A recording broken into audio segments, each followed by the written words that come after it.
I'm Carmen Woodland. I am your host of the Myo Minute, and I'm grateful you're watching this episode. If I am new to you, let me just quickly introduce myself and tell you why I'm qualified to be talking with you today. I am the owner of Integrative Myofunctional Therapy, Center for Whole Health and Education. That's a mouthful. I'm a myofunctional therapist with a large online global practice, so I bring this important therapy to people all across the world. I'm also a speaker, a writer, a trainer, a mentor, a strategist. I'm an airway and wellness advocate, as well as your online myofunctional educator extraordinaire. I have communities all across many social media platforms, but really this year my team and I are focusing to bring more value and educational content to you on our YouTube channel. So here we are. In this video today, I'm going to be talking about how myofunctional impairment and incorrect swallowing are connected. So the first thing that I want to talk about is the topic of tongue thrust.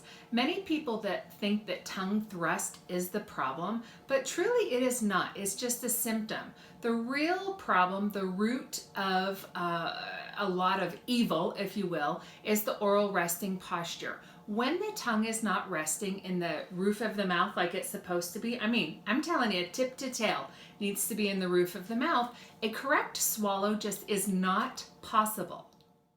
Next, it's really important for you to understand the correct swallowing mechanics so that you can understand how correct oral rest posture really is the culprit here. So the first step of a swallow is the suction.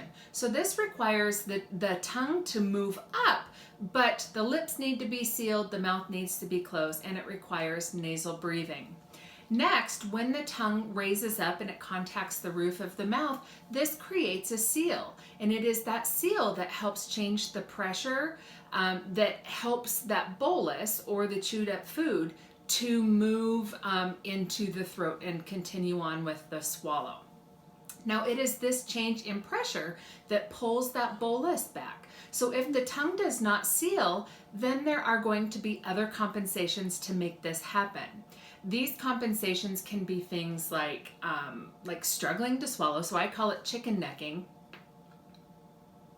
So that's somebody whose neck comes forward. Sometimes people have to drink a lot of water when they're chewing and swallowing just to wash the food down. And then a lot of people will squeeze the lips and the cheeks together to help change that pressure. So we call that a pursed lip swallowing.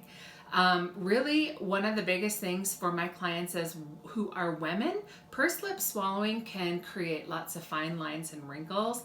And I have had some clients who look like they perhaps were a tobacco user, a cigarette smoker for years because they had so many fine lines and wrinkles around their lips.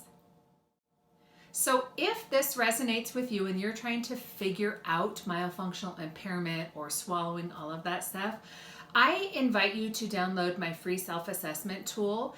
If you are swallowing wrong because of a physical impairment like a tongue tie, it is super important to get that figured out. So that's what that assessment tool helps you do. So in this visit, I talked about 3 things that are important to understand when it comes to swallowing and myofunctional impairment.